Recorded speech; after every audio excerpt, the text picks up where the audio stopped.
I have been so busy restructuring things on my desk where I work, and it usually was only filled with one Mac Mini and a large 27-inch Thunderbolt display. And I've just restructured it so that that is kind of my secondary PC on the right hand side, and on the left hand side I've installed another 27-inch Acer monitor for use with my Windows system, my very powerful Z600 workstation. I know it's all very complicated technical stuff, but bear with me, I do have a point. What I'm trying to say is I've been extremely busy over the last few days testing the setup that I intend to use for live streaming, of course. And you wouldn't believe the amount of faff that entails. So there's just so much to do in order to get this to a point where it's kind of usable. And when it works, it's fantastic, but of course there's so many technical challenges to overcome. Right now, the one thing I'm struggling with the most is lack of time and lack of space. Like time-space continuum, obviously not big enough for me. But the thing, so what my technical challenges and the way I have overcome them is in fact that I'm trying to put for live streaming, if you have one screen that you'd like to broadcast live and a webcam and a microphone, then there's a program called OBS, or the Open Broadcast Project, I believe it's called, and that can do all that. So that's all good. And I've set that up, and I wouldn't say I'm well versed with it, but it's one of those programs that with a bit of time and effort you can get into, and it's, you know, it works well for me. It's exactly what I need to do, or this is exactly what I need for the project that I'm intending to do, which is show things off on the screen live, more or less exactly like I've been doing for pre-records, but you know, with the added benefit that it's now live and with live interaction, with live audience interaction. So that's planned for, of course, tomorrow. So I thought I'm going to do it every Friday, and thanks for not completely dooring me there, Mr. Car Driver. And so yes, that's what I've been putting together. And in order to do that, it means I have to use my Windows system as my primary computer, because my Mac is just not capable of rendering things in Iray without waiting 20 minutes for a picture to come out. And that's obviously a little bit boring for the audience. It's boring enough when we have to wait 30 seconds or so for something to render, but I'm hoping that's where the chat will come in and we have other things to talk about. So the challenge then became for my Windows system to be a dual screen setup, because if you're broadcasting one screen, then you need a second screen to switch scenes. So if I go from full screen to from full screen webcam to a full screen desktop picture, that's a scene that needs to be switched. And so it's a bit like a live broadcast environment for vision mixing in that respect. And it's fairly easy to do with OBS. So you just set up several scenes the way you want them, with whatever graphic and audio combinations you want, and then you just switch between them, and it puts a nice 300 millisecond dissolve in there, or a wipe, or whatever you want to put in there. So that works, that's all good. But for that, of course, you need a second monitor to be able to switch that, and that second monitor needs to be connected to the system that you're doing the broadcast on. So it's tricky, and I just don't have room for a second display. So I thought, maybe I can utilize my Thunderbolt monitor as a second display on my Windows system, which of course doesn't work, because Apple, in their infinite wisdom, have pushed Thunderbolt, the Thunderbolt 1 in my case, but the kind of PC chipset industry hasn't quite adopted that. So sadly, there's no easy way to simply plug in my Thunderbolt display and make it a second monitor on my Windows machine. It also means I would lose functionality of my Mac, which I don't want, because it's a valuable computer for watching the live stream come back, and you know, make adjustments in a web interface for YouTube there if necessary. So there we go, that's technical challenge number one. So is there maybe something like a software available that would allow me to kind of cast a second display onto a Mac from a Windows machine? There isn't.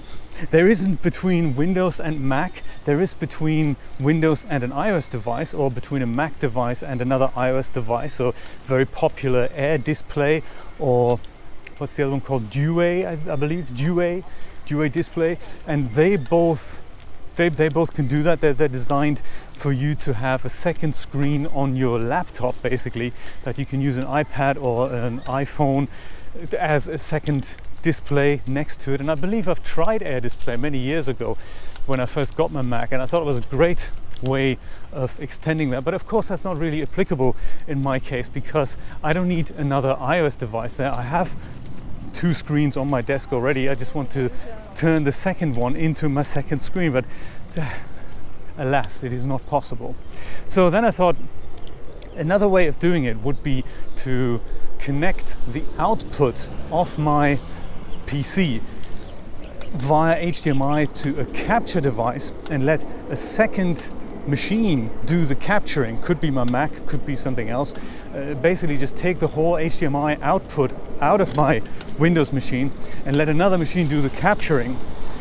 That would work, and that's something that you have to do if you want to do game streaming, live streaming from games consoles, because of course they don't have any streaming capability built in usually, or if it is built in, like in the PlayStation 4, it may not be the way you want to present it. So that is something I have tested, I have tried, and it will work, or it does work with my PlayStation 3, even with my PlayStation 4, with kind of an $80, $90 capture device that I've invested in. I thought would be good. Of course it isn't. I will do a full review on that very shortly. I've bought the AGP Tech version, a company that also makes bike pedals and inflatable tents, and so it's kind of, you know, what was I thinking? I've even bought their previous version, which was kind of a standalone HDMI recorder, which was also very interesting, but it's not doing live things. So anyway, that's kind of maybe a discussion for another topic. So in the end, what I've decided to do, and that's one of those things that after a lot of research I have discovered, that there is a built-in hidden functionality in Windows 10. Well, it's not hidden, but it allows you to project from one PC to another PC via the same Wi-Fi network. So that is interesting, but it doesn't cast to a Mac device. It only casts a screen to another Windows device. So from Windows to Windows. So the idea is you have 2 laptops and you can use them both as a dual screen setup. That's very exciting. And I didn't know it was built in. Very cool. I'm going to link to a blog post by somebody whose name I've sadly forgotten now. But he's a nice guy, and he's described how this works. I've tried it with my Windows system and a Surface Pro, my first edition Surface Pro, first generation Surface Pro, and have that basically now as my 3rd screen on my desk. It's crazy, but that allows me to just take the OBS window and put it down to the right hand side of my setup, so that I have, and this is very cool, so that I have basically my Windows display as my main display right in front of me, the 27-inch Acer monitor, on the right of which is the Mac, which is then the kind of stream return, and then on the bottom of that is my 1st generation Surface Pro, which is the 2nd monitor of the Windows display, and that allows me to switch between the scenes. So that is very cool. I've tested that and it's working really well. So that's one technical challenge that I've finally overcome after many days of research. I'm very pleased about that. It works with the stock OBS from the obsproject.org, I believe. It does not so well work with, what's it called? Streamlabs OBS. I was going to use Streamlabs OBS because that has nice overlays. When somebody subscribes to your channel while you're on air, then it comes up with a funky little animation, and that is kind of cool for viewers to see, and gamers use it a lot.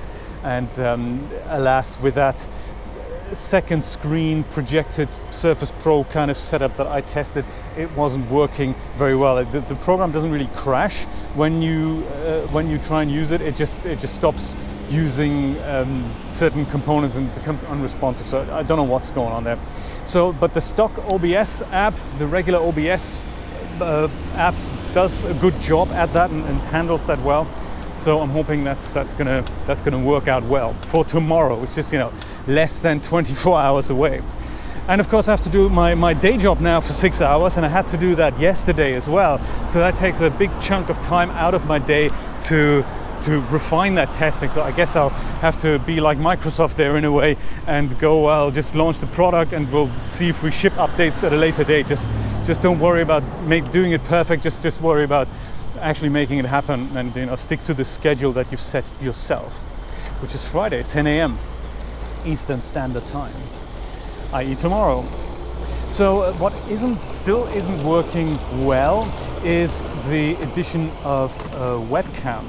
And this is kind of a sore point for me. For my pre-recorded screencasts, I'm using a GoPro, and I'm taking that footage out into my screencast application, and then I'm reducing it down, and I'm doing these funky animations when I'm going from full screen to my kind of 30% in the bottom right corner type thing. So that's what I do that with software called Camtasia.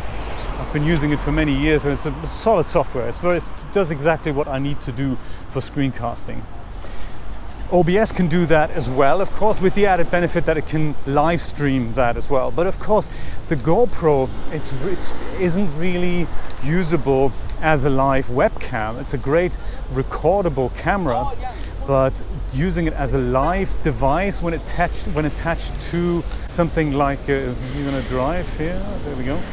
If it's attached to something like PC and you want to use it as a live device, that's not going to work so well. So there is a way to do it, of course, and of course I have tested it, which is why, you know, I've been so busy over the last few days.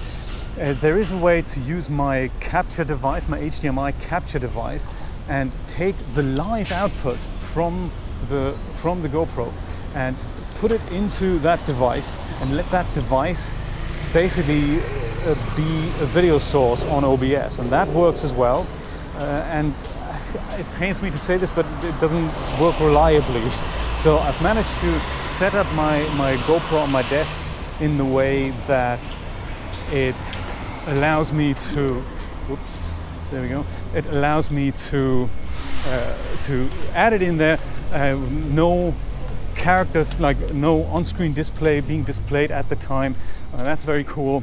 But of course, the issue is that it doesn't reliably work. So sometimes it does, sometimes it doesn't. I guess it has to do with the capture device, one of those things. So how are we going to provide a live camera feed then? Well, one way would be to do it. I've got green, you don't. Why are you driving? I don't really understand that. Anyway, one way of doing it would be to use my old webcam. I've got an old standalone webcam from about 8 or 9 years ago. It's called the iPivo point to view camera. And that's really nice for little close-up things you want to show, but of course it doesn't work well for wider shots, and it's only 4:3 and it looks terrible. So that's another thing I was considering. Then there's of course the built-in things that my Surface has or my Mac has, but then that's all other workflow issues there. So in a nutshell, I'm gonna have to go and buy another webcam tonight, and that's gonna be exciting to see if I can get that working in time. I've got my eye, I've looked at the Logitech C920 about a year ago. I've made a review about that over on my other channel, and that, I really wasn't happy with that. I don't know why it's become such an industry standard. I think it's pretty horrible. But then I was only testing it with Camtasia, not with OBS. So I've got my eye on this Logitech C922. I'll pick it up at Best Buy tonight and I'll see if I get it working. Join me otherwise every Friday at 10 a.m. Eastern Standard Time if I get it all to work. Anyway, thanks for watching.